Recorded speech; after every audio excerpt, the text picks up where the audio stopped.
આમળાના 5 એવા ઉપયોગ કે જે ભાગ્યે જ લોકોને ખબર હશે। એમાંથી પણ 5મો ઉપયોગ તો મહિલાઓ માટે એકદમ વરદાન સમાન છે। તો ચાલો જોઈએ કે કઈ રીતે આમળાને અલગ અલગ રોગોમાં યુઝ કરી શકાય છે।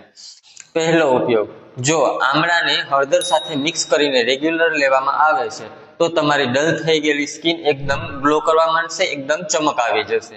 બીજો ઉપયોગ, જો આમળાના ચૂર્ણને ભૃંગરાજના ચૂર્ણ સાથે મિક્સ કરી અને રેગ્યુલર સેવન કરવામાં આવે તો અકાળે સફેદ થતા વાળ કે વાળ એકદમ ગ્રે થઈ ગયા હોય એ વાળ તમારા ધીરે ધીરે બ્લેક કલરના થવા માંડશે। ત્રીજો ઉપયોગ, જો આમળાના ચૂર્ણને તજ અને હળદર સાથે મિક્સ કરીને રેગ્યુલર સેવન કરવામાં આવે તો શ્વાસને લગતી ઘણી ખરી બીમારીઓમાં તમને રાહત દેખાશે। પ્રયોગ, જો આમળાના જ્યુસને કારેલાના જ્યુસ સાથે રેગ્યુલર સેવન કરવામાં આવે તો તમારું ડાયાબિટીસ એકદમ નિયંત્રણમાં થશે।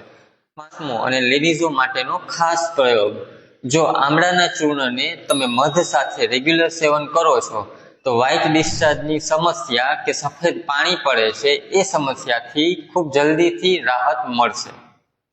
તો આ ઘરગથ્થુ પ્રયોગ માટેની વધુ માહિતી જોઈતી હોય તો કોમેન્ટમાં આમળા જરૂરથી લખશો।